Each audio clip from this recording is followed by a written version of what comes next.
Okay, thanks for having me. So today I'm going to talk about firm-to-firm referrals, and this is a joint work with Wei Ling at the Chinese University of Hong Kong and Adam Seidel at CU. So we know that suppliers and clients are central to the functioning of firms. But in many cases, business partnerships may not form efficiently because of various types of frictions.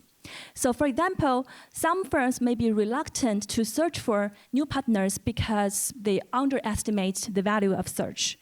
And even among those who are willing to search, they may not have the information on who can be the alternatives. And moreover, it usually requires trust between two firms in order for them to start trading with each other. But trust can take a long time to form.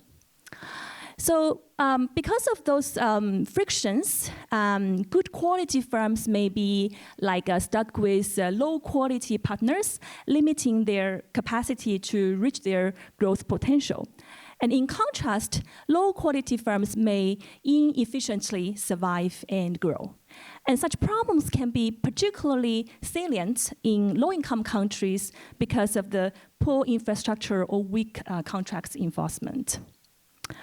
So although we know those search and matching frictions may constrain industry performance, but we know very little about the nature of them. So for example, what are the impacts of different types of frictions on firm performance? What are the mechanisms? And whether any policy interventions can be used to solve those issues. So in this project, we use a randomized control trial with a majority of firms in the industry in China, in which we randomized firm-to-firm referrals between suppliers and clients. And based on this design, we studied the impact of the referral intervention on both firms' transaction networks and their performance. So this project built on a growing literature studying the impact of market access on firm performance. So early work in this literature documents that firms in low-income countries are reluctant to switch to alternative partners, even if local alternatives are available. Then some of the follow-up work used natural experiments, and they find that communication infrastructure, such as by introducing cell phones or high-speed train lines, could potentially reduce the search friction. And then some other work use field experiments and find that exogenously expand firms' network, either online or offline, could reduce the frictions in information sharing. And lastly, another line of research look into this issue in the context of international trade and find that selling abroad or to multinationals could improve firm performance. So what's new in this paper is that we study intervention that directly targeted at making new linkages, and we look at some new outcomes such as firms' business network, upgrading, and welfare. And we also try to provide evidence for various types of frictions in the same framework. So firstly, let me give you some background. So we work with industry producing the Chinese brush pen. If you have never seen this, it looks like this. So it was used for writing in Asian China, but it's still a popular product today. Like people use that for calligraphy or drawing. So we work with a leading location of production, which accounts for more than 70% of production of this product in China. So this is one county, which includes 2 urban areas, like urban towns, and 9 rural villages. So from their administrative data and door-to-door visits, we get a full list of firms in this industry. So broadly, the supply chain has 3 layers, including the raw material providers who sell the materials, so such as different types of hairs to make the brush part, or like wood or bamboo or jade for the handle part. And then there's input suppliers who mainly produce either the brush head or the handle. And lastly, there's final good producers who purchase the head and handle from those input suppliers, assemble them, and sell them to final consumers. So in this experiment, we focus on the second 2 layers, and we call those who produce head and handle the supplier, and those who do assembly and sell the final product the clients. So here are some photos of a workshop producing the brush part. So this process is kind of complicated, like including more than 20 steps in total. But briefly, like people soak the hair first, and then like wash them, and then like cut the bad ones, and then dry it. And this is a workshop producing the handle. Like people normally use some very simple machinery for this part. And this is a workshop for assembly. They usually have a store to sell the final product. So we did 5 rounds of surveys in this industry, partly for this project and for another one. And we used the third baseline, which was right before we conduct the referral intervention for the baseline of this analysis. And we also did 2 rounds of follow-up surveys. But in all those rounds of surveys, we collected data on firm performance, such as sales, profit, price. And also we purchased a sample of products from each firm. And then we asked some local experts to evaluate the quality of different products on different dimensions. In addition to that, we also covered data on firm-to-firm transactions, where we ask each firm to list all their main suppliers and clients. And then for each of them, we ask for the number of transactions, value of the transaction, and satisfaction with them one by one. So our main intervention is to refer potential partners to randomly selected firms. So how do we do this? There are some like 2 main variations here regarding how we create the referral and how we make it. So the first variation is on how we make the referral. So the simple version, which we call the unscreened referral, is just based on product information. So we figure out, like, for each client firm, what kind of things do they need to purchase, and then we just randomly pick some suppliers who are selling such product as the referred suppliers. But in the screened referral, we use their baseline network information to make the referral. And specifically, for each firm, we firstly list out all their competitors based on the similarity in the location, the product, and the price.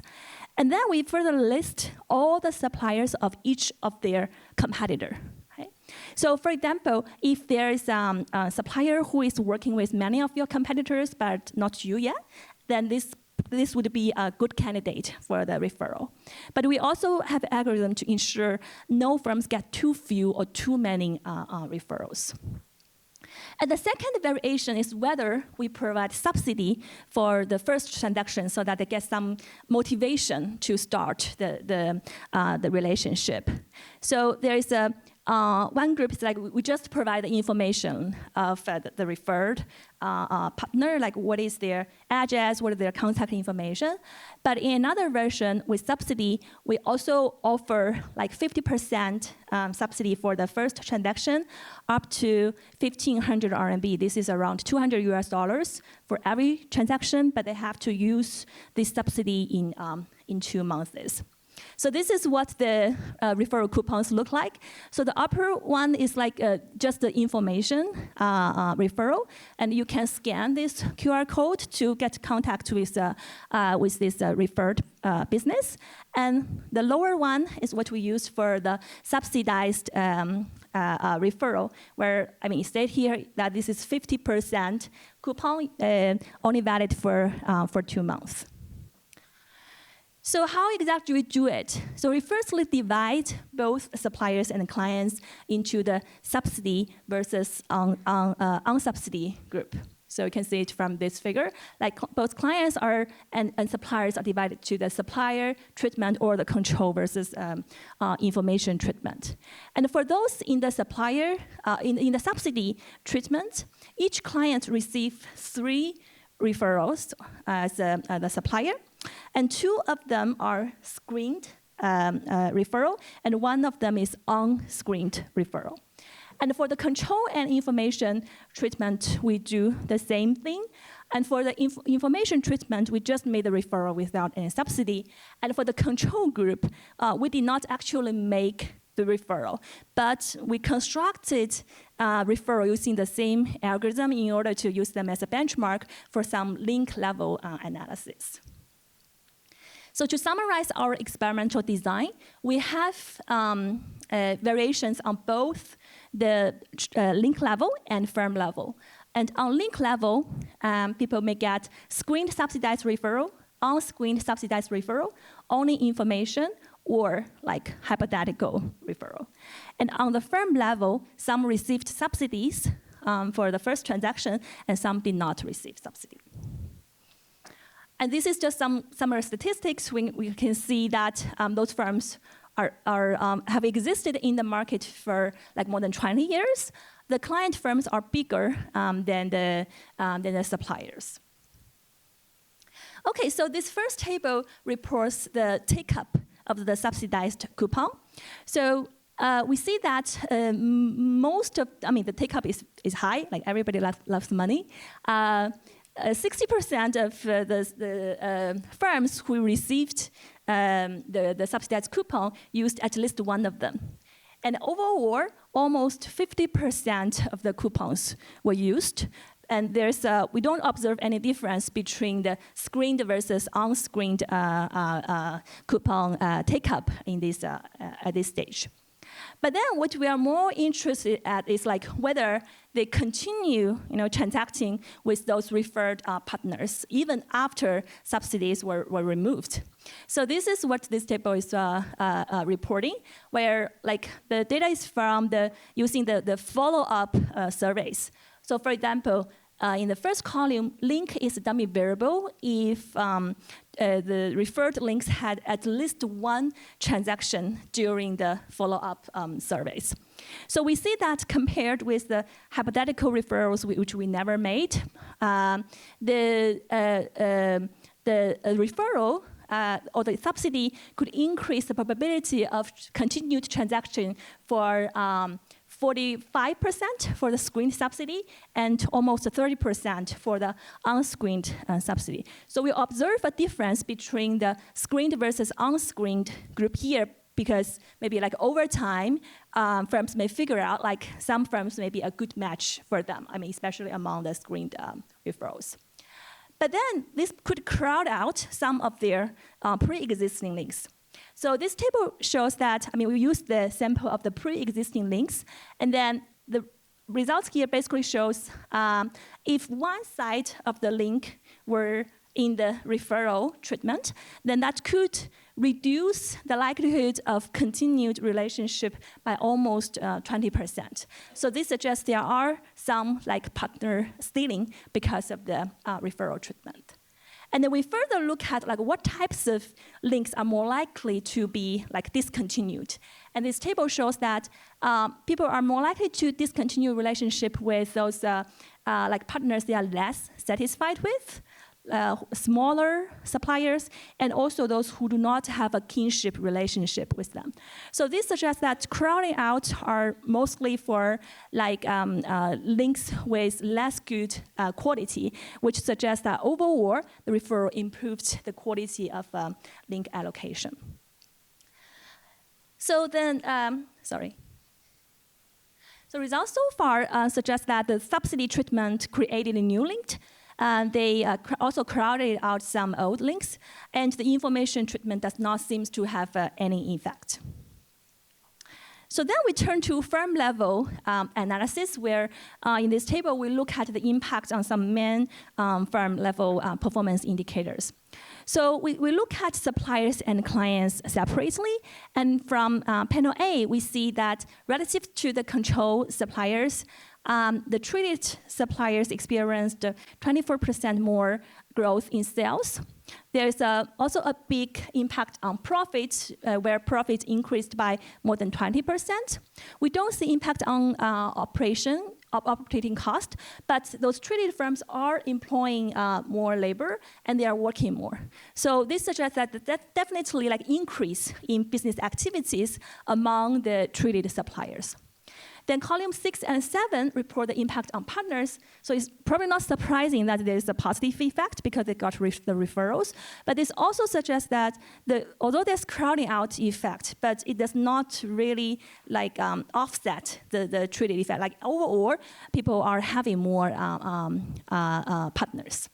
And the last column shows there's a positive impact on satisfaction. So this is another result suggesting that the overall pool of partners got improved after the treatment. Then turning to the clients, we don't see any significant impacts here. But I mean, the treatment could be effective for a subset of clients. So this is what we look into in this table, where we separated clients into 2 groups based on their response to a baseline question, asking whether they have the capacity and aspiration to grow. So then we divide those clients into growth-oriented or non-growth-oriented companies, and we see that if treatment has a big effect on the growth-oriented producers. So there are 2 concerns with this result. The first one could be like a spillover effect, right? And there can be both positive and negative spillovers. So negative spillovers can be because of business dealing, while positive spillover could be like, so for example, if the suppliers improved quality or clients are expanding, then it could also benefit their supply chain. So to test this, we control for the share of partners treated. But we see that including this exposure variable does not seem to influence the results for either the supplier or the growth-oriented suppliers significantly. And the second concern could be like this is driven by an experimental demand effect. Since we gave them some money, so they might think like they're expected to perform better. But we perform similar impacts on some other indicators, like how much they use their phone, because most of the transactions are made by phone. And also based on the enumerator's observation on the firm's performance in the field, we see similar pattern of positive impacts of the treatment. So next, we look into some intermediate outcomes in order to get at mechanisms. So in this table, we first look at the quality, price variety, and product variety and price. So columns 1 to 4 shows that traded firms are spending more effort in checking quality, and their quality improved in all those dimensions. The traded suppliers are also more likely to expand to a second product. And while for clients, again, the results is more significant for the growth-oriented clients, where we see that there's also a quality improvement. They're 12 percentage points more likely to have a second product, and the price also increased. So this suggested like one mechanism, which is that suppliers increase quality and clients expand in more expensive and higher quality second product. And the second mechanism is that we look at whether the treatment somehow changed people's kind of belief about the benefit of searching for new partners. So in this table, we show that treated suppliers, they after the intervention, they have, when we ask them, like, how much do you perceive like you're going to experience some profit growth if you find a new client? And we see a big and positive effect on that. They're also spending more time on searching for new clients. And as a result, they have a higher number of like non-referred new partners. And the same results holds for the growth-oriented client firms. So this in general suggests that traded firms seem to value the searching more, and they indeed search more. Okay, so the mechanisms suggested here are, firstly, there's complementary upgrading by suppliers and clients, and beliefs about new partners also change, so that firms end up searching more and find more new partners. So then we organize like the types of frictions into 3. So firstly, we did not find any evidence for the search friction, since giving information does not work. Then we did find some evidence for the valuation friction, since that people seem to underestimate the benefit of search. And lastly, there can be like contacting friction, as mentioned in the firm survey, in that they kind of lack of ways to approach the potential partners. So just very quickly, to test that, we offered another marketing offer in which we try to generate a flyer for all firms and then like do the marketing by themselves for them. And we see that this treatment is about 30% as effective as the referral treatment. So this suggests that there's still room for policies to improve the firm-to-firm market access. So thank you.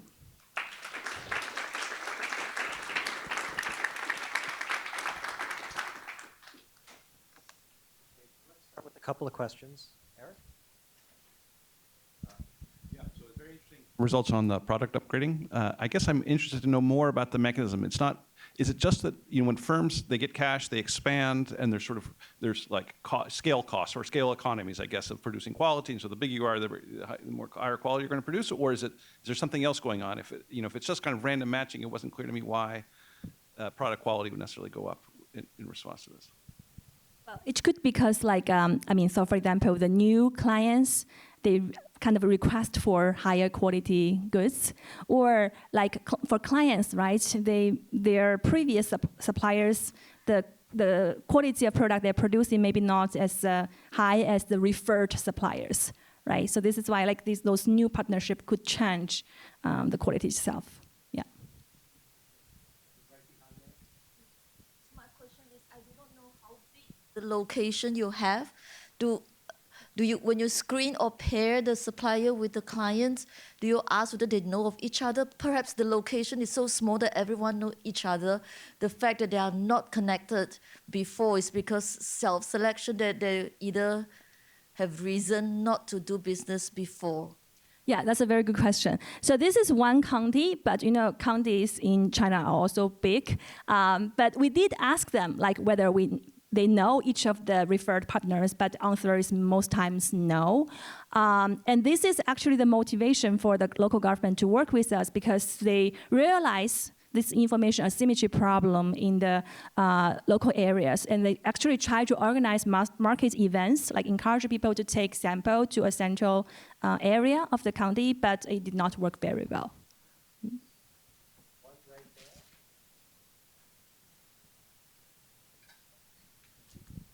Thank you. Super interesting. I'm wondering if you can say some more about why the reason for those pessimistic beliefs in the first place, right? You would expect these people to know, or these firms to know that, if you do advertisement and those type of things, you will find, new clients, et cetera, et cetera. Why is this not happening in the first place before the intervention? Yeah, so it could be because they think their current partners are good, and they underestimate the average quality of the partners they have never worked before. Yeah. Thank you. Yeah, so I was wondering a bit more about the asymmetry. And so that kind of suggests that perhaps the buying clients are more homogeneous. This is because like less marketing power. Is this a way to think about your response?